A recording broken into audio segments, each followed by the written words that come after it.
ಉದರವನ್ನು ಪ್ರವೇಶ ಮಾಡಿದ್ದಾನೆ ವಿಧಿ. ಅಷ್ಟದ್ವಾರಗಳನ್ನು ಬಂಧಿಸುವ ಮೂಲಕ ನನ್ನನ್ನು ಸನ್ನವನಾಗಿಸಬೇಕು ಎನ್ನುವ ಪ್ರಯತ್ನಕ್ಕೆ ಈತ ಮುಂದಾಗಿದ್ದ. ಆದರೆ ನಾನು ಹಾಗಲ್ಲ. ಕೇವಲ ಅಷ್ಟ ಮಾರ್ಗಗಳನ್ನು ಮಾತ್ರ ಬಂಧಿಸುವುದಲ್ಲ, ನವದ್ವಾರಗಳನ್ನು ಬಂಧಿಸುವ ಮೂಲಕ ಜಿತೇಂದ್ರಿಯನಾಗಿದ್ದೇನೆ ಎನ್ನುವಂತಹ ಸತ್ಯ ಈತನಿಗೆ ವೇದ್ಯವಾಗಬೇಕು. ಅದಕ್ಕಾಗಿ ನವದ್ವಾರಗಳನ್ನು ಬಂಧಿಸಿ ಹಾಯಾಗಿರ್ತೇನೆ ನೋಡಿ.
ಶೋಧನೆಯನ್ನು ಮಾಡುವುದಕ್ಕಾಗಿ ಹರಿಯ ಉದರವನ್ನೇನು ಸೇರಿದೆ. ಮುಂದುವರಿಯುತ್ತಾ ಏನನ್ನು ಕಾಣುತ್ತಾ ಇದ್ದೇನೆ ನಾನು. ನೋಡಬಾರದೆ, ಒಂದೆಡೆಯಲ್ಲಿ ದ್ವಾದಶ ಆದಿತ್ಯರು, ಏಕಾದಶ ರುದ್ರರು, ಮಾತ್ರವಲ್ಲದೆ ಹೋದ ಕಲ್ಪದಲ್ಲಿ ಲಯವಾದಂತಹ ಸಕಲ ಪ್ರಪಂಚವೆಲ್ಲವೂ ಈತನ ಉದರದಲ್ಲಿ ಸೇರಿಕೊಂಡಿದೆ. ಅಷ್ಟೇ ಅಲ್ಲದೆ ಒಂದೆಡೆಯಲ್ಲಿ ಹಲವು ಮಂದಿ ಬ್ರಹ್ಮರಿದ್ದಾರಲ್ಲ, ಮತ್ತೊಂದೆಡೆಯಲ್ಲಿ ರುದ್ರರು ಅನೇಕರು, ಆದರೆ ಹರಿ ಒಬ್ಬನೇ. ಇದರ ಅರ್ಥವೇನು? ಪ್ರತಿಯೊಂದು ಕಲ್ಪಗಳಲ್ಲಿಯೂ ಬ್ರಹ್ಮರು ರುದ್ರರು ಎಲ್ಲರೂ ಬದಲಾಗುತ್ತಾ ಇರ್ತಾರೆ, ಆದರೆ ಹರಿ ಸಕಲ ಕಲ್ಪಕ್ಕೂ ಒಬ್ಬನೇ ಎನ್ನುವ ಹಾಗೆ. ಹಾಗಾದರೆ ಈತನೇ ಶ್ರೇಷ್ಠ. ಮಾತ್ರವಲ್ಲದೆ ಈತನ ಉದರದೊಳಗಿರುವುದೆಲ್ಲವೂ ಚೈತನ್ಯಪೂರ್ಣವಾಗಿದೆ.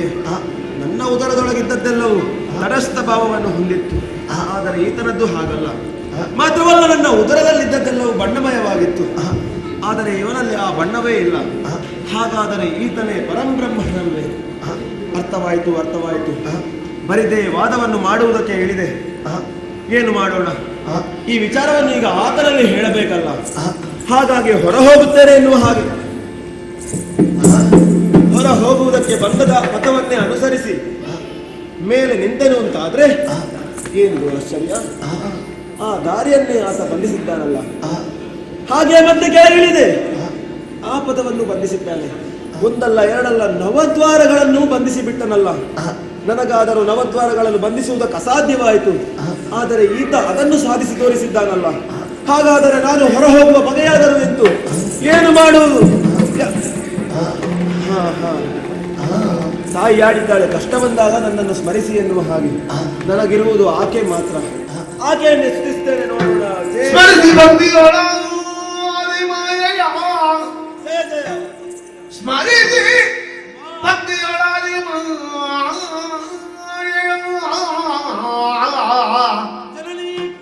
ಹರಿಯ ನಾಭಿ ಕಮಲನು ಆಡಲಿ ಮೇರೆ ಭಟ ಗೋಚರಿಸೆ ಹೊರಟಾಕ್ಷಣವೇ ಧೈರ್ಯದಲ್ಲಿ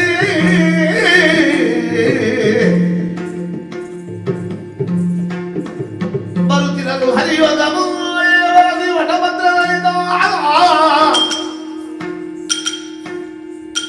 ಬರುತ್ತಿರಲು ಹರಿ ಯೋಗ ವೆರಸಿ ವಟಭದ್ರದರಿತ ಮಲಗಿರಲು ನಿದ್ರೆಯೊಳಂದು ಕಾಲ್ಬೆರ ನಿಲ್ಲಿಸಿ ಬಾಯೊಳಗೆ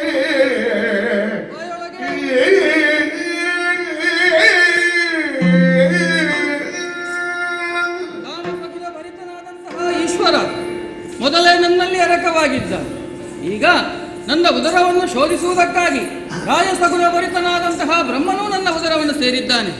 ರಾಜಸ, ಸಾತ್ವಿಕ, ತಾಮಸ ಈ ಮೂರು ಗುಣಗಳು ಕೂಡ ಈ ಕಾಲಕ್ಕೆ ನನ್ನಲ್ಲಿಯೇ ಅಡಕವಾಗಿರುವುದರಿಂದಲೋ ಏನು ಒಂದು ರೀತಿಯಾದಂತಹ ಜಾಡ್ಯ ನನ್ನ ದೇಹವನ್ನು ಆವರಿಸುತ್ತಾ ಇದೆ. ನಿದ್ರಿಸಬೇಕು ಎನ್ನುವ ಹಾಗೆ ಮನಸ್ಸಾಗುತ್ತಾ ಇದೆ. ಎಲ್ಲಿ ನಿದ್ರಿಸೋಣ? ಅದೋ ಅದೋ ತೇಲುತ್ತಾ ಇರುವಂತಹ ನೀರಿನ ಮೇಲೆ ತೇಲುತ್ತಾ ವಟಪತ್ರವನ್ನು ಬರುತ್ತಾ ಇದೆ. ನನ್ನ ದೇಹದ ಗಾತ್ರವನ್ನು ಅದರ ಗಾತ್ರಕ್ಕೆ ಅನುಗುಣವಾಗಿ ಕುಗ್ಗಿಸಿ ಕಾಲ ಬೆರಳನ್ನು ಬಾಯಲ್ಲಿಟ್ಟು ಚೀಪುತ್ತಾ ಬಾಲ ಮುಕುಂದನಾಗಿ ಪೌಡಿಸ್ತೇನೆ ಅಂತೆ. ಬಾಲ ಮುಕುಂದನಾಗಿ ಪೌಡಿಸ್ತೇನೆ.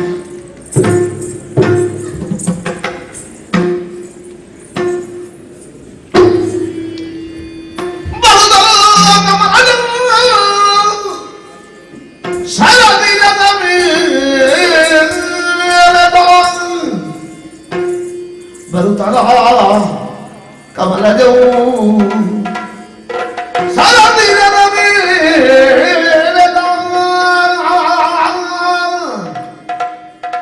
ಇರದೆ ಪದ್ಮಾಸನವ ಬಲದಿಂದ ಬಲಿದು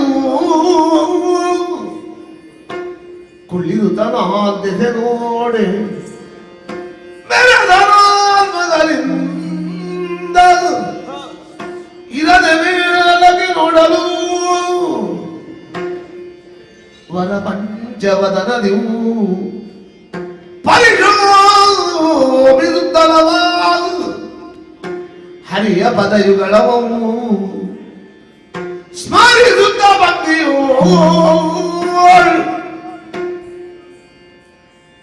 ಇರುವ ವೇಳೆದೊಳಾದು ದಚ್ಚರಿಯದೇ ನಂಬೆ ಸುರತ ವೈಶರು ಲಾಲಿಸಿ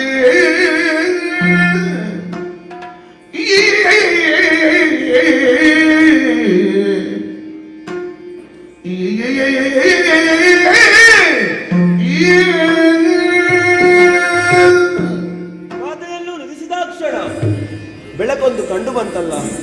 ಆ ಬೆಳಕನ್ನು ಅನುಸರಿಸಿ ಮುಂದೆ ಹೋದ ಕ್ಷಣದಲ್ಲೇ ಹರಿಯ ನಾಭಿ ಕಮಲದಿಂದ ಹೊರಬಂದೆ ನಾನು. ಅಲ್ಲಿಯೇ ಪದ್ಮಾಸನವನ್ನು ಬಲಿದು ಸುತಿಸುತ್ತಾ ಇದ್ದಂತಹ ಕಾಲಕ್ಕೆ ನಾಲ್ಕು ದೆಸೆ ನೋಡಿದೆ. 4 ಮುಖಗಳೇ ಸೇರಿತು. ಚತುರ್ಮುಖ ಬ್ರಹ್ಮನೆನಿಸಿಕೊಂಡೆ. ಮತ್ತೊಂದು ಬಾರಿ ಮೇಲೆ ನೋಡಿದಾಗ ಇನ್ನೊಂದು ಮುಖ ಸೇರಿಕೊಂಡಿತು. ಹಾಗಾಗಿ ಪಂಚಮುಖ ಬ್ರಹ್ಮನಾದೆ. ಇನ್ನೇನು ಮಾಡುವುದು? ಹರಿಯ ಪಾದವನ್ನೇ ಸ್ತುತಿಸುತ್ತಾ ಇಲ್ಲಿಯೇ ಇರ್ತೇನೆ. ನೋಡೋಣ.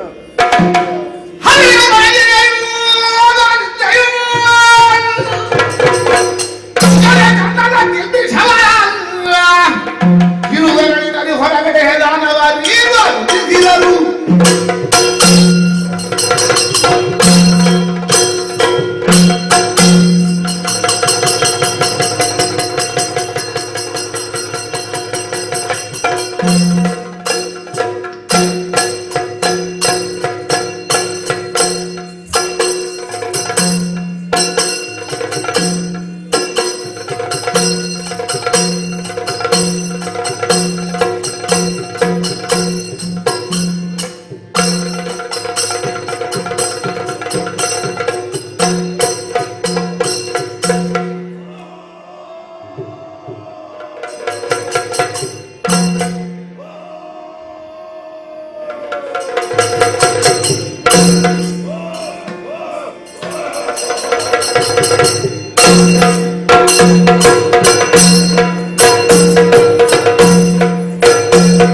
ಗೊತ್ತಿಲ್ಲ ಹಾಗೆಂದು ಸ್ಪರ್ಶದಿಂದ ಅರ್ಥವಾಗುತ್ತದೆ.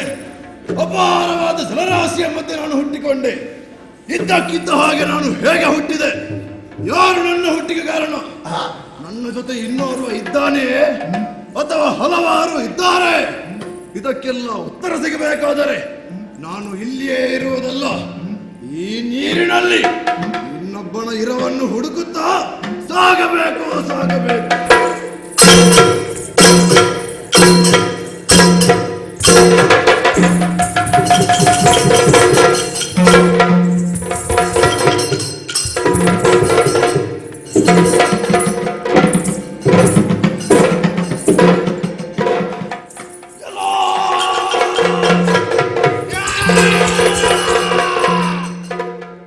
ಯಾರೋ ನೀನು ಯಾರೋ? ನಾನು ಯಾರೆಂದು ನನಗೆ ಗೊತ್ತಿಲ್ಲ. ನಾನು ಯಾರು ಎಂಬುವ ಹಾಗೆ ನನಗೂ ತಿಳಿದಿಲ್ಲ. ನಿನ್ನ ತಂದೆ ಯಾರು? ನಿನ್ನ ಜನಕ ಯಾರು? ನೀನು ಯಾರೆಂದು ನನಗೆ ಗೊತ್ತಿಲ್ಲ, ನಾನು ಯಾರೆಂದು ನನಗೆ ಗೊತ್ತಿಲ್ಲ. ಹಾಗಿದ್ದರೆ ನಾವಿಬ್ಬರು ಸಮಾನ ದುಃಖಿಗಳು. ಹೌದೇ ಅಲ್ಲವೋ? ನಿನ್ನನ್ನು ಕಾಣುವಾಗ ನನಗೆ ಮಮತೆ ಹುಟ್ಟುತ್ತದೆ. ಮಮ್ಮತ್ತ ಯಾರು? ಮಮತ ಅಲ್ಲವೋ? ಮಮತೆ ಹುಟ್ಟುತ್ತದೆ. ಹಾಗಾಗಿ ನೀನು ನನಗಿಂತ ಸ್ವಲ್ಪ ಚಿಕ್ಕವ, ಹೆಚ್ಚಲ್ಲ, ಅದೇ ಸ್ವಲ್ಪ ಚಿಕ್ಕವ. ಹಾಗಾಗಿ ಅಯ್ಯ, ನಿನ್ನನ್ನು ನಾನು ತಮ್ಮ ಎಂದು ಕರೆಯಲೇ.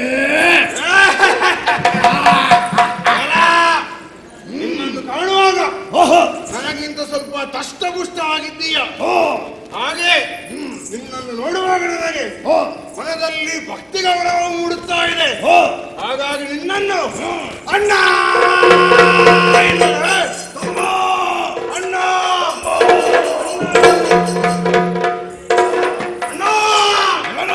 ಸಂಬಂಧಗಳನ್ನು ಬೆಳೆಸಿಕೊಂಡಿದ್ದೇವೆ, ಆದರೆ ಕರೆಯೋದಕ್ಕೆ ಒಂದು ಹೆಸರು ಬೇಡ. ಹೌದಲ್ಲ? ಮಧು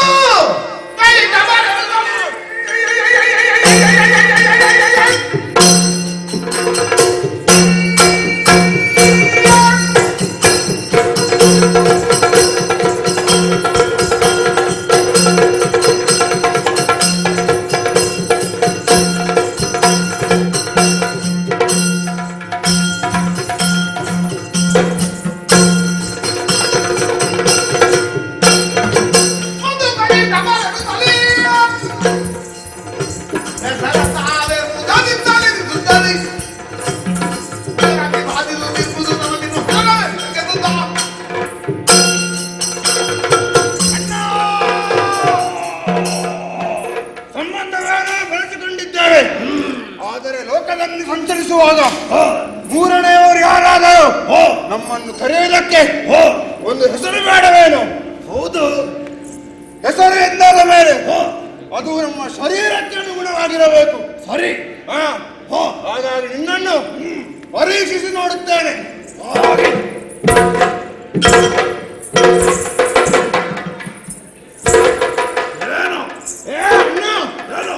ಏನು ಮೃದುವಾದ ನಿನ್ನ ಶರೀರ? ಮೃದುವಾದ ಶರೀರವನ್ನು ಹೊಂದಿರುವ ನಿನ್ನನ್ನು ಮಧು ಎನ್ನಲೇ. ನಾನು ಮದುವೆ? ನಿನಗೆ ಮದುವೆ ಅಲ್ಲ, ನೀನು ಮಧು. ಆದೀತು. ಈಗ ನಿನಗೆ ಒಂದು ಒಳ್ಳೆ ಅಂದಾಜು ಮಾಡ್ಬೇಕಲ್ಲ. ಮಾಡು. ನೋಡು, ಹೀಗೆ ಬಾ.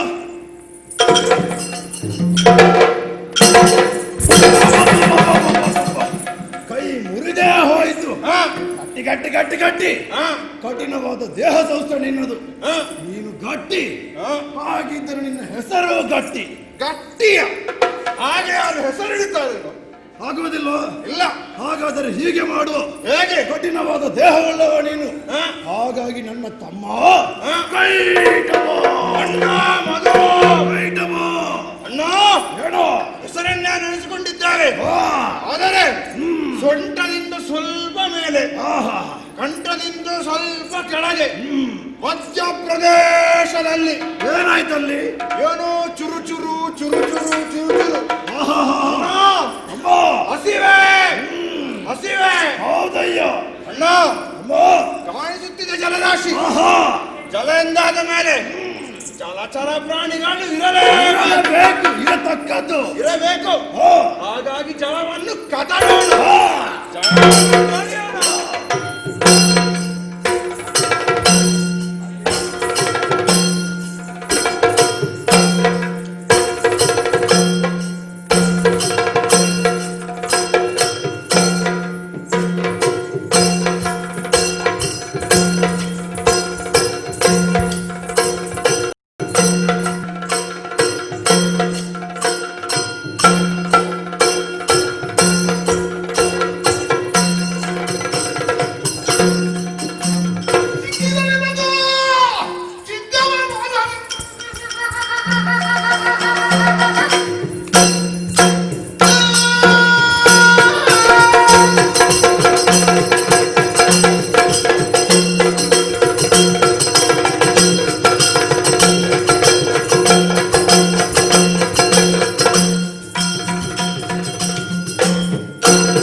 ನಿನಗೇನಾದರೂ ಸಿಕ್ಕಿದೋ? ನನಗೇನು ಸಿಗಲಿಲ್ಲ. ನಿನಗೇನಾದ್ರೂ ಸಿಕ್ಕಿದು? ಸಿಕ್ಕಿತು. ಏನು? ಜಲದಲ್ಲಿ ನಾವು ಆಹಾರದ ಅನ್ವೇಷಣಕ್ಕಾಗಿ ಹೊರಟ ಕಾಲ ತಟ್ಟನೆ ಒಂದು ಕಮಲ ಮೇಲೆ ಬಂತು. ಈ ಸಲ ತಾವರೆ ಅರಳಿದೆ. ಹೌದು, ಕಮಲ ಅರಳಿದೆ. ಆದರೆ ಬರೀ ತಾವರೆ ಮಾತ್ರ ಅಲ್ಲ, ಆ ಕಮಲದ ಮಧ್ಯದಲ್ಲಿ ಚಿಕ್ಕ ಒಂದು ಪ್ರಾಣಿ ಕುಳಿತಿದೆ. ಹೌದೇ? ನನ್ನ ಬೆರಳ ತುದಿಯನ್ನು ನೋಡಂತೆ. ಆ ಕೈಯಲ್ಲಿ ಇಷ್ಟು ದೊಡ್ಡ ಉಗುರು, ಆಗ ಇಷ್ಟು ಕೊಳೆ ಬಿಟ್ಟರೆ ಮತ್ತೇನುಂಟು? ಮೂರ್ಖ, ಬೆರಳ ತುದಿಯಲ್ಲಿ ಉಗುರಿಲ್ಲದ ಮತ್ತೆಲ್ಲಿರುತ್ತದೋ? ಒಂದು ಕೆಲಸ ಮಾಡು. ಏನು? ನಾನು ತೋರಿಸಿದ ನೇರಕ್ಕೆ ನೋಡು. ಮೇಲೆ ಕಾರ್ಗತ್ತಲಿದೆ, ಮತ್ತೇನಿದೆ? ಶತ ದಡ್ಡ ನೀನು.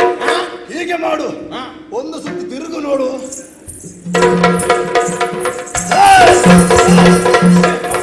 ಸಾಯಿಸ್ತೀಯನು ನೀನು. ನೀನು ಹೇಳಿದಲ್ಲ ಒಂದು ಸುತ್ತು ತಿರುಗಿದರೆ ತಿನ್ಲಿಕ್ಕೆ ಸಿಗ್ತದೆ ಅಂತ. ಸುತ್ತು ಹೆಚ್ಚಾಯಿತು, ಅರ್ಧ ಸುತ್ತು ತಿರುಗು. ಕೈಟ ಮಣ್ಣಿಗೆ ಸುತ್ತು ಕಡಿಮೆ. ದಡ್ಡ ಕಾಣಿಸ್ತಾ ಇದೆ. ಏನು ತಲೆ ಕಾಣಿಸುವುದು? ಈ ಕಡೆಗೆ ನೋಡು.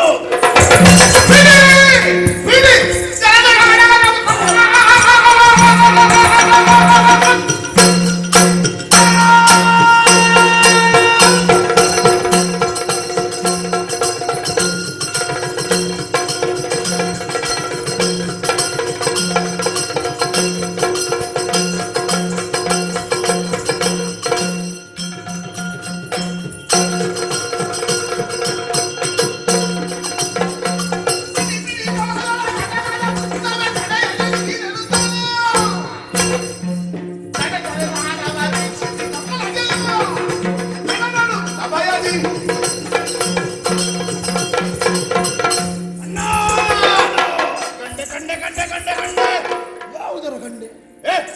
ಹಾಗಲ್ವೋ, ದೂರದಲ್ಲಿ ಒಂದು ಕಮಲ. ಕಮಲವನ್ನು ಕಂಡೆ. ಕನ್ಯ? ಆ ಕಮಲದ ಮೇಲೆ ಒಂದು ಚಿಕ್ಕ ಪ್ರಾಣಿ. ಚಿಕ್ಕದು. ನಮ್ಮನ್ನು ನೋಡಿ ಗಡಗಡ ನಡುಗುತ್ತಾ ಇದೆ. ಅಣ್ಣ, ಏನು? ಆ ಪ್ರಾಣಿ ಜಲದಲ್ಲಿ ಅಡಗುವ ಮುನ್ನ ಅದನ್ನು ಹಿಡಿದು ಇನ್ನು ಮುಗಿಸೋಣ. ಹಾಗೆ ಆಗಲಿ.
ಕಟ ಕಟ ಕಟ ಎನ್ನುವುದಾಗಿದೆ. ಏ ದಡ್ಡ, ಅವನೆಲ್ಲ ನಿನ್ನ ಕೈಗೆ ಸಿಕ್ಕಿದ್ದು. ನಿನ್ನ ಕೈಗೆ ಸಿಕ್ಕಿದವ ನಾನು. ಮೂರ್ಖ, ನಾನು ಕೂಡ ಧಾವಿಸಿ ಆ ಪ್ರಾಣಿಯ ಬೆನ್ನು ಹತ್ತಿದೆ. ಓಹೋ, ಅದನ್ನು ಹೇಳಿದೆ. ನನ್ನ ಎರಡೇ ಎರಡು ಘಾತಕ್ಕೆ ಅದು ಪುಡಿಯಾಗಿ ಬಿಟ್ಟಿತ್ತು. ಹೌದೇ? ತಿನ್ನುವುದಕ್ಕೆ ಹೊರಟರೆ ನನ್ನ ಕೈಯೊಳಗೆ ಸಿಕ್ಕಿದವ ನೀನು. ನಾನು ಅಣ್ಣ, ಅಮ್ಮ, ಆ ಪ್ರಾಣಿ ಓಡುತ್ತಾ ಇದೆ. ಓಡ್ತಾ ಇದ್ದ ಕೊಲ್ಲಿ ಓಡುದು. ಅದನ್ನು ಬಿಡಬಾರದು. ಹಿಂಬಾಲಿಸೋಣ.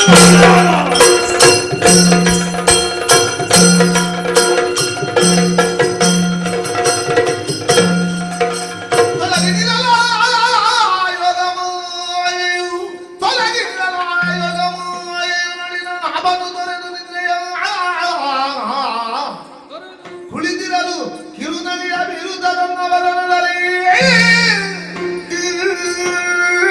ಯೋಗನಿದ್ರೆಯಿಂದ ಎಚ್ಚೆತ್ತುಕೊಂಡಿದ್ದೇನೆ. ನೋಡಿದ್ರೆ ಕೈಯಲ್ಲಿ ಹೊಸದೊಂದು ಆಯುಧ ರಾರಾಜಿಸುತ್ತಾ ಇದೆ.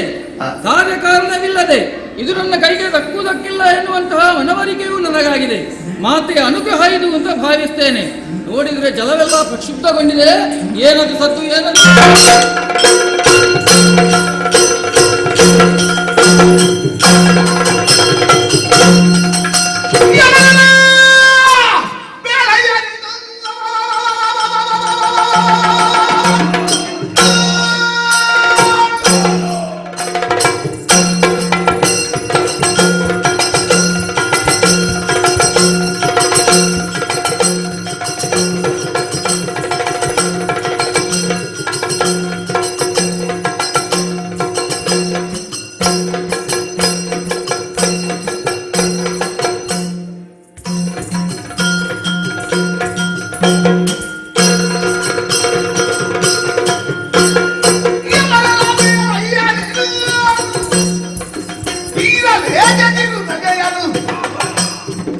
ನೀರಮೇಲೆ ಕುಳಿತುಕೊಂಡ ಕಾರಣವೇನು? ನೀರಮೇಲೆ ಕುಳಿತುಕೊಂಡ ಕಾರಣವೇನು?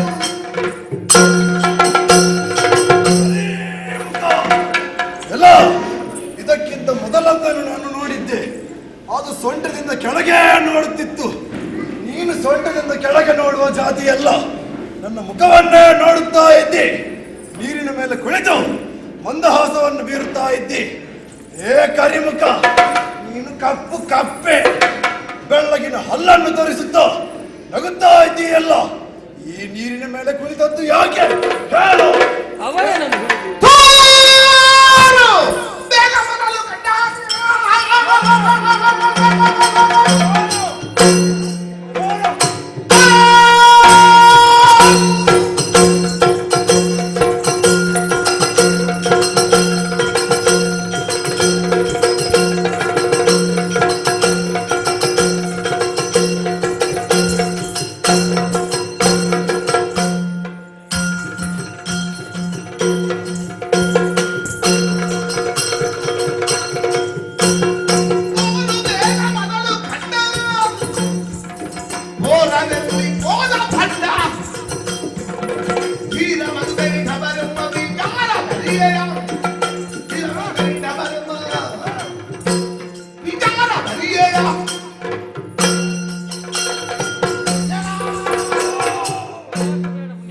ಕೇಳ್ತದೆ. ನಾನು ಕೇಳಿಸುವುದಿಲ್ಲ. ಗೊಬ್ಬೆ ಹಾಕಿದಲ್ಲ. ಹುಟ್ಟುಗುಣವ ನನ್ನ ಸ್ವಭಾವವೇ ಹಾಗೆ. ಹಾಗೆ.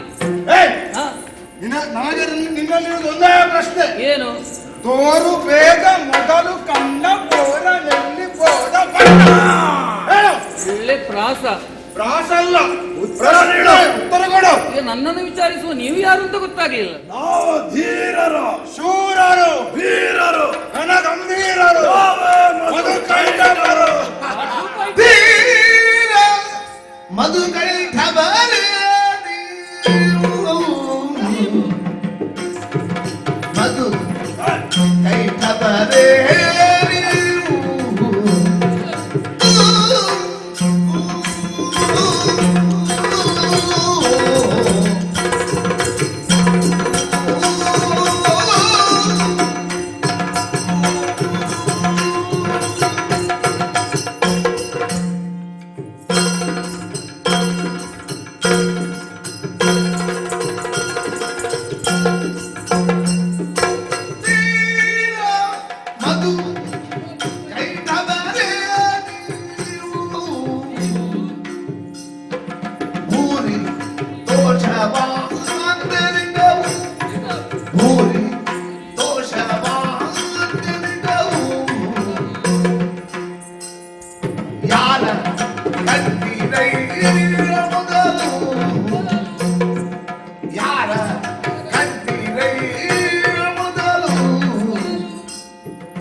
ಸ್ಪಷ್ಟವಾಗ್ತದೆ. ಏನು? ಹೀರರು ನೀವು, ಅರೆ ದೃಢವಾದಂತಹ ಶರೀರ, ಅದಕ್ಕೊಪ್ಪುವಂತಹ ಶಾರೀರ.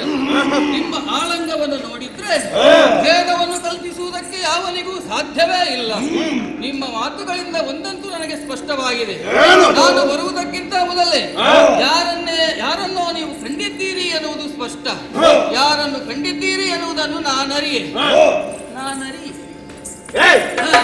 ಆತನ ವಿಚಾರಕ್ಕೆ ಮಣ್ಣು ಹಾಕು. ನಮ್ಮನ್ನು ವಿಚಾರಿಸುವ ನೀನು ನಾನು ಯಾರಂತ ಗೊತ್ತಾಗಲಿಲ್ವಾ? ಕಾಣಿಸ್ತಾ ಇರುವುದೇನು? ರಾಶಿ. ಆ ಛಲದಿಗೆ ಒಡೆಯ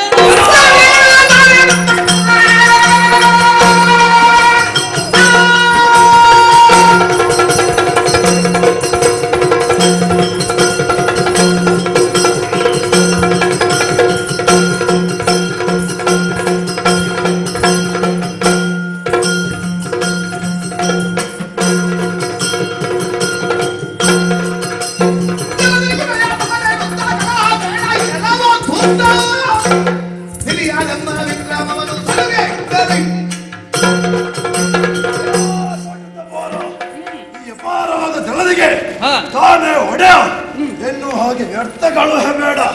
ಹಾಗೆ ಮುಂದುವರೆದರೆ ಇನ್ನು ನಾಮಾವಶೇಷ ಮಾಡಿ ಅಂತಾಗ್ತದೆ.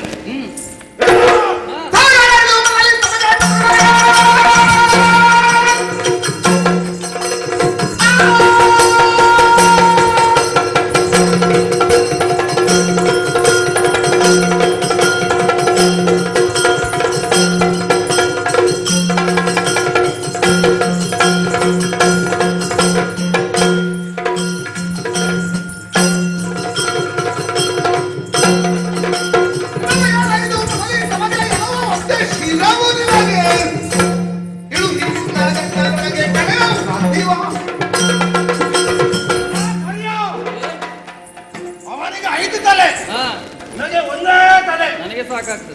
ಅವನಿಗೆ 2 ಕರ, ನಿನಗೆ 4 ಕರ.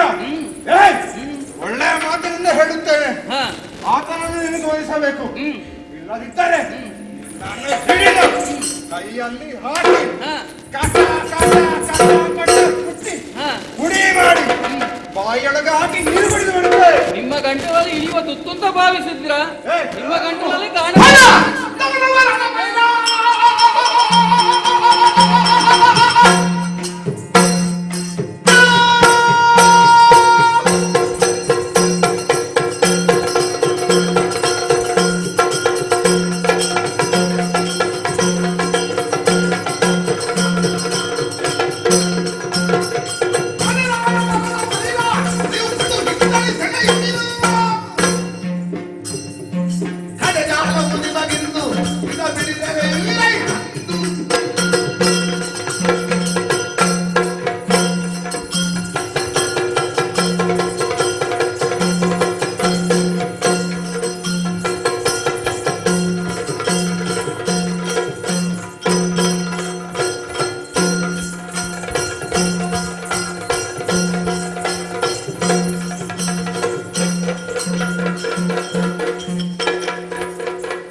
ಆ ಪ್ರಾಣಿ ಸತ್ತು ಹೋಗಿದೆ. ತಡ ಮಾಡುದು ಸರಿಯಲ್ಲ. ಆತನನ್ನು ತಿಂದು ಹೋಗಿದ್ದಾನ. ಪಾಲು ಮಾಡು ಮೊದಲು. ಏನು ಅಣ್ಣ, ಏನು ಹೇಗೆ ಪಾಲು ಮಾಡುವುದು? ಪಾಲು ಎಂದಾದರೆ ಸಮಮಾನಾಗಬೇಕು. ಹೇಗೆ ಮಾಡುತ್ತೀಯ? ಹೀಗೆ ಮಾಡು. ಸೊಂಟದಿಂದ ಮೇಲಿದ್ದು ಸ್ವಲ್ಪ ಉಂಟವ ಅದು ನನಗೆ, ಉಳಿದದ್ದೆಲ್ಲ ನನಗೆ. ಕೆಳಗಿದ್ದವು ಬಾಣಿ ನನಗೆ ಕೇವಲ ಮೂಳೆ ಕೊಟ್ಟು ನೀನು ಮಾಂಸ ಜಗಿಯುವುದ? ಮೂಲೆ ಏನು ಸಾಮಾನ್ಯವೇನು? ಮತ್ತೆ ಏನು ಹಾಗಾಗುವುದಿಲ್ಲ. ಪಾಲಂದಾದ ಮೇಲೆ ಸಮಪಾಲೇ ಬೇಕು. ಏನು ಮಾಡುವುದಕ್ಕೆ? ಏನು ಹೇಳಬೇಕು? ಹೇಳು ಅಣ್ಣ. ಒಂದು ವಿಚಾರ ಮಾಡೋಣ. ಏನು? ಅದನ್ನು ಸ್ವಲ್ಪ ದಿವಸ ಕೊಳೆಯುವುದಕ್ಕೆ ಬಿಡೋಣ. ಆಗ ಕೆಲವು ಜಂತುಗಳು ಹುಟ್ಟುಕೊಳ್ಳುತ್ತದೆ, ದೇಹ ಕೂಡ ಉಬ್ಬುತ್ತದೆ, ಪರಿಮಳ ಹೆಚ್ಚಾಗುತ್ತದೆ, ರುಚಿ ಕೂಡ ಹೆಚ್ಚಾಗುತ್ತದೆ. ಅಮ್ಮ, ಅವಸರ ಬೇಡ. ಆ ಪ್ರಾಣಿ ಹೀಗೆ ಇರಲಿ, ಸ್ವಲ್ಪ ನೀರಿನಲ್ಲಿ ಕೊಳೆಯಬೇಕು. ಹೌದು, ಆಗ ಮಾಂಸ ಹೆಚ್ಚು ದೊರೆಯುತ್ತದೆ. ಆವಾಗ ಬಂದು ತಿನ್ನೋಣ ಆದೀತಲ್ಲ. ಸ್ವಲ್ಪ ವಿಶ್ರಾಂತಿ ಮಾಡೋಣ. ಹಾಗೆ ಆಗಲಿ.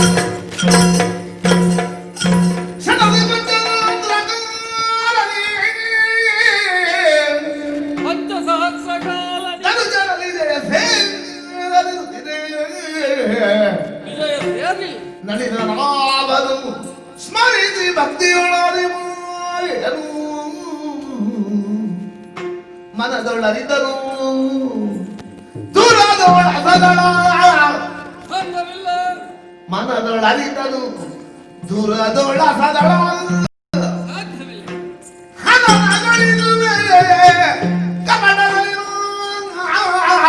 ಹೌದು. ಎನ್ನುತ್ತಲ ಮದುಗೈ ಢಬರ ಹೊಗಳುತ್ತಲಿದ್ದ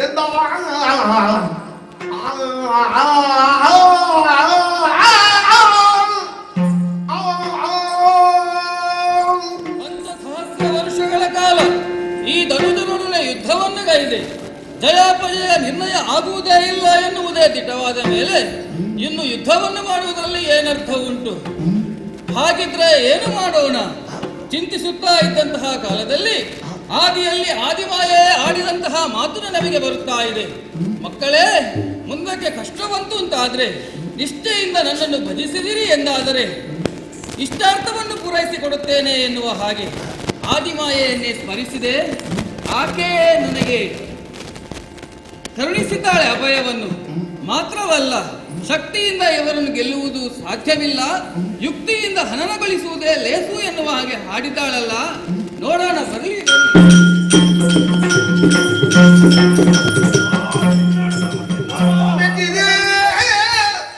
ನಿಮ್ಮ ಪೌರುಷಕ್ಕೆ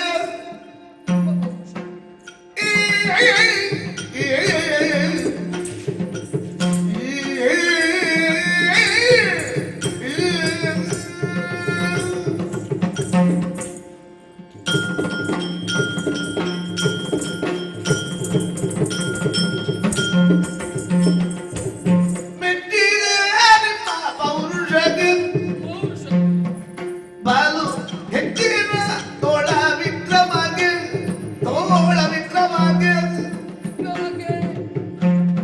ಆಶ್ಚರ್ಯವಾದ ಉಚ್ಚರಿಸುವರೇನು ಅಚ್ಚರಿಯದ ಭಾಷಣವುದು ಸಂಸಾರದಲ್ಲಿ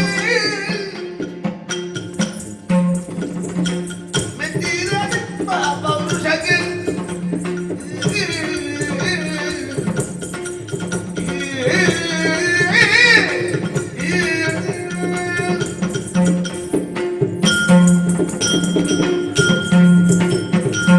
ಬೆಚ್ಚಿದ ನಿಮ್ಮಯ ಪೌರುಷಕ್ಕೆ ಸಾಯ್ಲಿಲ್ವ? ಬಲು ಹೆಚ್ಚಿನ ತೋಳ ವಿಕ್ರಮಕ್ಕೆ ಅಚ್ಚರಿಗೊಂಡ ನಾನಿನ್ನು ಉಚ್ಚರಿಸುವುದೇನೇನು? ಅಚ್ಚಳಿಯದ ಬಟರಾಗುವುದು ನೀವು ಸಂಗರದಲ್ಲಿ. ನಿಮ್ಮ ಕುರಿತಾಗಿ ಈಗ ವೈರ ಮಾಡುತ್ತಾ ಇಲ್ಲ, ಆನಂದ ಉಕ್ಕೇರುತ್ತಾ ಇದೆ. ಯಾಕೆ? ನಿಮ್ಮ ಸಾಹಸಕ್ಕೆ ಮೆಚ್ಚಿದಂತಹ ನಾನು ಪರಿತೋಷಗೊಂಡಿದ್ದೇನೆ. ಪರಿತೋಷಗೊಂಡಂತಹ ನಾನು ಪಾರಿತೋಷಕವೊಂದನ್ನು ನಿಮಗೆ ನೀಡಬೇಕು ಎನ್ನುವ ಹಾಗೆ ಮನೆ ಮಾಡಿದ್ದೇನೆ. ನಿಮಗೆ ಏನೇನು ಆಸೆ ಉಂಟ, ಏನೇನು ಬೇಕು ನನ್ನಲ್ಲಿ ಕೇಳಿಕೊಳ್ಳಿ, ನಾನು ನೀಡ್ತೇನೆ. ಎಲ್ಲಾ ಕರಿಯ ಹಾ. ನೀನು ಸೋತ ಗೆದ್ದವರು ನಾವು. ನಿನಗೆ ಹೇಳಬೇಕು ಕೇಳು, ನಾವು ಕೊಡುತ್ತೇವೆ. ನೀನು ಸೋತ ನಮಗೆ ಕೊಡುದಲ್ಲ, ಗೊತ್ತಾಯ್ತಲ್ಲ? ಗೆದ್ದವರು ನೀವಾದ್ರು ಬಹುಮಾನ ಕೊಡ್ಲಿಕ್ಕೆ ಒಂದು ಜನ ಬೇಕಲ್ಲ. ಈಗ ನನ್ನನ್ನು ಬಿಟ್ಟರೆ ಬೇರೆ ಯಾರು ಇಲ್ಲ, ಹಾಗಾಗಿ ನಾನೇ ಕೊಡ್ತೇನೆ ಅಂತ ಹೇಳಿದ್ದೆ. ಹಾಗೆ ಹಾ, ನಾವೇನು ಮಾಡಬೇಕು? ನೀವು ಸ್ವೀಕರಿಸುವುದಷ್ಟೇ. ನಾವು ಸಿದ್ಧ ಸ್ವೀಕರಿಸಲಿಕ್ಕೆ. ಏನು ಬೇಕು ನಿನಗೆ? ಈಗ ನಾನು ಕೊಡುವುದು, ನೀನು ಕೇಳ್ತಾ ಇದ್ದಿ ಏನು ಬೇಕು? ಬೇಗ ಕೊಡು, ಬೇಗ ಕೊಡು, ಬೇಗ ಕೊಡು. ಸಮಯಾವಕಾಶ ಕಡಿಮೆ ಇದೆ, ಬೇಗ ಕೊಡು.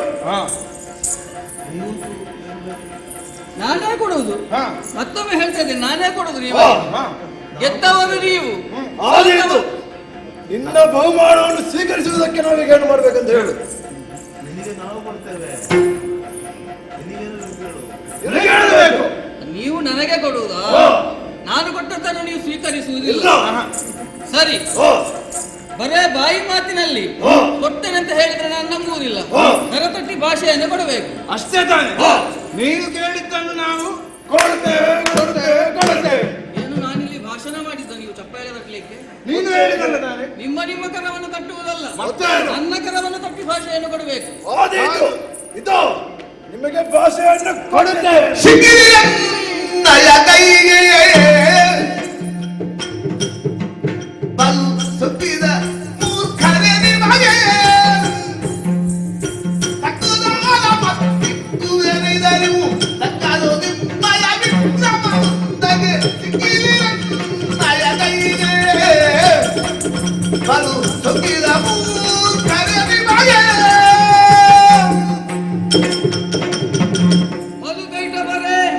ಸಿಕ್ಕಿದಿರಿ ನನ್ನ ಕೈಯೊಳಗೆ. ಪ್ರಾರಂಭದಲ್ಲಿ ಬಹಳ ಸೊಕ್ಕಿದಿರಿ, ಈಗ ನನ್ನ ಕೈಯೊಳಗೆ ಸಿಕ್ಕಿದಿರಿ. ಕೊಡುವುದಾದರೂ ನೀವು ನಿಶ್ಚಯ ಹೌದು ಅಂತಾದ್ರೆ ಪಡೆಯುವ ಭಾಗ್ಯಕ್ಕೆ ನನಗೆ ಏನೋ ಉಂಟೆ. ನಿಮಗೆ ತಲೆ ಉಂಟಲ್ಲ, ಉಂಟಲ್ಲ, ತಲೆ ಉಂಟಲ್ಲ. ನನಗೆ ಬೇಕಾದ್ದು ಬೇರೆ ಏನು ಅಲ್ಲ, ನನಗೆ ಬೇಕಾದದ್ದು ನಿಮ್ಮ ತಲೆಯೇ.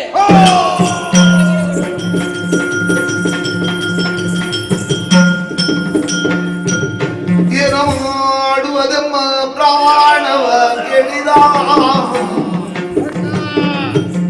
ಏನ ಮಾಡುವುದಮ್ಮ ಪ್ರಾಣವ ಕೇಳಿದ ಜಾಣತನದಲ್ಲಿ ವಂಚಿಸುತ್ತ ಸಾಧುರಾಜದಲ್ಲಿ ಮನದಿನವೆನು ತಲೆ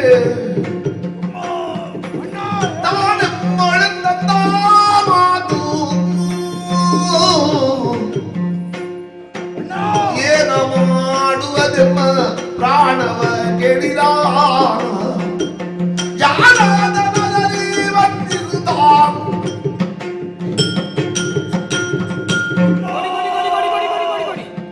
ಈ ಕರಿಯನಿಗೆ ಭಾಷೆಯನ್ನು ಕೊಟ್ಟು ನಾವು ಕೆಟ್ಟು ಹೋದವಲ್ಲ ತಮ್ಮ, ಕೆಟ್ಟು ಹೋದವಲ್ಲ. ಹೌದಣ್ಣ, ಬೆಣ್ಣೆಯಂತಹ ಮಾತಿನಲ್ಲಿ ಸುಲಭಿಸಿ ನಮ್ಮ ಪ್ರಾಣವನ್ನೇ ಕೇಳಿಬಿಟ್ಟದಲ್ಲ. ಕೊಡದಿದ್ದರೆ ಅಪಖ್ಯಾತಿ ಸ್ಥಿರವಾಗುವುದು. ಅಣ್ಣ, ಏ ತಮ್ಮ, ನನ್ನ ಪ್ರೀತಿಯ ತಮ್ಮನಲ್ಲವೇ ನೀನು? ಹೌದಣ್ಣ, ನಾನೆಂದ್ರೆ ನಿನಗೆ ಎಷ್ಟು ಪ್ರೀತಿ, ತುಂಬಾ ಪ್ರೀತಿ. ನಾನು ಏನೇ ಕೇಳಿದರು ಇಲ್ಲ ಎಂದು ಹೇಳಿದವನಲ್ಲ. ಹಾಗಾಗಿ ತಮ್ಮ, ನಿನ್ನೆ ಚಿಕ್ಕ ಪ್ರಾಣವನ್ನು ಕೊಟ್ಟು ಎನ್ನೆಯ ದೊಡ್ಡ ಪ್ರಾಣವನ್ನು ಉಳಿಸು ತಮ್ಮ, ಉಳಿಸು. ಏ ಅಣ್ಣ, ಏನು ನಿನಗೆ ಭಾಷೆ ಉಂಟೇನು? ಯಾಕೋ? ಪ್ರಪಂಚದ ಕ್ರಮ ಹೇಗೆ? ಹೇಗೆ? ಮೊದಲು ಹಳೆ ತಲೆ ಹೋಗಬೇಕು, ಆಮೇಲೆ ಹೊಸ ತಲೆ. ಆಹಾ, ಇಲ್ಲಿ ದೊಡ್ಡವನಾದ ನೀನು ನಿನ್ನ ದೊಡ್ಡ ಪ್ರಾಣವನ್ನು ಕೊಟ್ಟು ಸಣ್ಣವನಾದ ನನ್ನ ಸಣ್ಣ ಪ್ರಾಣವನ್ನು ಉಳಿಸಣ್ಣ. ಏ ತಮ್ಮ, ಅಣ್ಣ, ನಿನ್ನ ಅಣ್ಣನನ್ನು ಹೊಗಳಿ ನಿನಗೆ ಬದುಕುವುದಕ್ಕೆ ಆಗುತ್ತದೇನೋ? ಸ್ವಲ್ಪ ದಿವಸ ಕಷ್ಟ ಆಗಬಹುದು, ಮತ್ತೇನು ಮಾಡುವುದು? ಸುಧಾರಿಸಿಕೊಂಡು. ಏ ತಮ್ಮ, ಅಣ್ಣ, ಮೂರ್ಖ, ನಾವು ಪ್ರಾಣ ಕೊಡುವವರೇನೋ, ಮತ್ತೆ ನಾವು ಪ್ರಾಣ ತೆಗೆಯುವವರು. ನನಗೆ ಒಂದು ಉಪಾಯ ದೊರೆತಿದೆ. ಹೀಗೆ ಬಾ, ಹೀಗೆ ಬಾ. ಕೊಡಿ ಕೊಡಿ ಕೊಡಿ ಎಲ್ಲ ನಿನಗೆ ಬೇಕಾಗಿರುವುದೇನು? ನಿಮ್ಮ ತಲೆ ಕೊಡುತ್ತೇವೆ, ಹಾ. ಆದರೆ ಒಂದು ಷರತ್ತು. ಏನು ಷರತ್ತು? ನಮ್ಮ ದೇಹದಿಂದ ಒಂದು ಹನಿ ರಕ್ತವು ನೀರಿಗೆ ಸೋಂಕದ ಹಾಗೆ ನಮ್ಮ ಪ್ರಾಣವನ್ನು ತೆಗೆದುಕೋ ತೆಗೆದುಕೋ ತೆಗೆದುಕೋ. ಕಾಯುವ ಕಾಲಕ್ಕೆ 2 ತೊಟ್ಟು ನೀರು ಕೂಡ ನಿಮ್ಗೆ ಬೇಡವೆ? ಬೇಡ. ಸರಿ, ಅರ್ಥೈಸಿಕೊಂಡೆ ನಾನು. ನಾನೇನು ನೀವೇನು ಎನ್ನುವಂತಹ ಸ್ವಸ್ವರೂಪ ಜ್ಞಾನ ನಿಮಗಿಲ್ಲ. ಅದನ್ನು ತಿಳಿಸುವುದಕ್ಕಾಗಿ ಇದೋ ವಿಶ್ವಾಕಾರನಾಗಿ ನಿಲ್ತೇನೆ.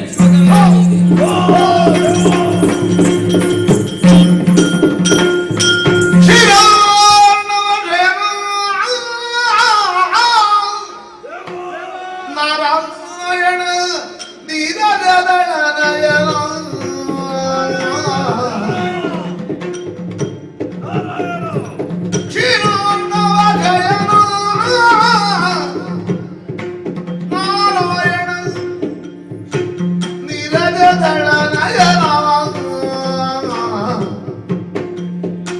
ಘೋರ ದುರಿತ ಸಂಹಾರಣ ದಿನೋದ್ದಾರಿ ರಮಣ ನಾರಾಯಣ ಶಿರೋರ್ಣವ ಜಯನ ನಾರಾಯಣ ನಿರಜದಳ ನಯನ. ದೇವ, ದೇವ, ನೀನು ಅಖಿಲಾಂಡ ಕೋಟಿ ಬ್ರಹ್ಮಾಂಡ ನಾಯಕನೆಂಬುದನ್ನು ನಾನು ಅರ್ಥೈಸಿಕೊಂಡೆ. ದೇವ, ನೀನು ಯಾರು ಏನು ಎನ್ನುವುದನ್ನು ಅರಿಯದೆ ನಿನ್ನೊಡನೆ ಕಾದಾಡಿ ನಾವು ಬಲು ದೊಡ್ಡ ಅಪರಾಧವನ್ನು ಮಾಡಿದೆವು ದೇವ. ಹಾಗಾಗಿ ನಮ್ಮನ್ನು ನಂಬಿಸಿ, ನಮ್ಮನ್ನು ಕ್ಷಮಿಸಿ ನಮಗೆ ಮೋಕ್ಷವನ್ನು ಕರುಣಿಸಬೇಕು ದೇವ. ಕ್ಷೀರಾರ್ಣವ ಶಯನ ನಾರಾಯಣ, ಮೀರಜದಳ ನಯನ ನಾರಾಯಣ. ನಾವು ಮಾಡಿದ ಅನೇಕ ತಪ್ಪುಗಳನ್ನು ಮನ್ನಿಸಿದವನಿದ್ದೀಯ. ನೀನು ನಮ್ಮ ಪಿತಸ್ವರೂಪನಿದ್ದೀಯ. ತಂದೆ, ನೀನೊಬ್ಬ ಸಿಂಧು. ನಿನ್ನಿಂದ ಸಿಡಿಯಲ್ಪಟ್ಟಂತಹ ಬಿಂದುಗಳು ನಾವು. ಪುನಃ ಆ ಬಿಂದುಗಳು ಆ ಸಿಂಧು ಜೊತೆ ಸೇರುವಲ್ಲಿ ಅನುಗ್ರಹಿಸಿ ನಮ್ಮನ್ನು ಕರುಣಿಸಬೇಕು ತಂದೆ, ಕರುಣಿಸಬೇಕು. ಮಕ್ಕಳೇ, ತಂದೆ, ಭಕ್ತಿ ಭಾವಕ್ಕೆ ಮನಸ್ಸೋದಿದ್ದೇನೆ. ಮನದಿಚ್ಛೆಯನ್ನು ಕೇಳಿಕೊಂಡಿರಿ ಎಂದಾದರೆ ಖಂಡಿತವಾಗಿಯೂ ನೆರವೇರಿಸುತ್ತೇನೆ. ದೇವ, ಹಾ, ಈ ಲೋಕದಲ್ಲಿ ಸೂರ್ಯಚಂದ್ರರು ಇರುವವರೆಗೆ ನಮ್ಮ ಹೆಸರು ಅಚ್ಚಳಿಯದೇ ಉಳಿಯಬೇಕು ಎಂದು ಅನುಗ್ರಹಿಸಬೇಕು ದೇವ. ಮಕ್ಕಳೇ, ದೇವ, ಒಳ್ಳೆಯದು. ಹಾ. ನೀವೇ ಕೇಳಿಕೊಂಡಂತೆ ಹಾ. ನಿಮ್ಮ ದೇಹಕ್ಕೆ ಒಂದು ಹನಿ ನೀರು ಕೂಡ ಸೋಂಕದಂತೆ ಹಾ. ನಿಮ್ಮನ್ನು ಕೊಲ್ಲುವವನಿದ್ದೇನೆ. ಹಾ. ಇದೋ ನನ್ನ ಜಂಘೆಗಳನ್ನು ವಿಸ್ತರಿಸಿದ್ದೇನೆ. ಹಾ. ನಿಮ್ಮ ತಲೆಗಳನ್ನು ನನ್ನ ಜಂಘೆಯಲ್ಲಿರಿಸಿ ನಿಮಗೆ ಮೋಕ್ಷವನ್ನು ಕರುಣಿಸುತ್ತೇನೆ.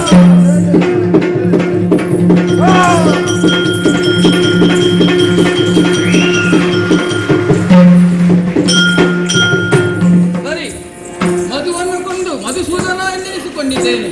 ಕೈಟಬನನ್ನು ಕೊಂದು ಕೈಟಬ ಹಂತಕ ಎಂದು ಎನಿಸಿಕೊಂಡಿದ್ದೇನೆ. ಅವರ ಇರುವ ದೇಹದ ಮೇಧಸ್ಸಿನಿಂದಲೇ ಹೊಸ ಭೂಮಿಯನ್ನು ನಿರ್ಮಾಣ ಮಾಡಿ ಅದಕ್ಕೆ ಮೇದಿನಿ ಎನ್ನುವ ಹಾಗೆ ಹೆಸರನ್ನಿಟ್ಟಿದ್ದೇನೆ. ತನಗಿಂತ ಮೊದಲೇ ವಿಷ್ಣುವಿಗೆ ಸೃಷ್ಟಿ ಕಾರ್ಯವನ್ನು ಮಾಡುವುದಕ್ಕೆ ಬರುತ್ತದೆ ಎನ್ನುವಂತಹ ಸತ್ಯ ಈ ಕಾಲಕ್ಕೆ ಬ್ರಹ್ಮನಿಗೂ ವೇದ್ಯವಾಗಿದೆ.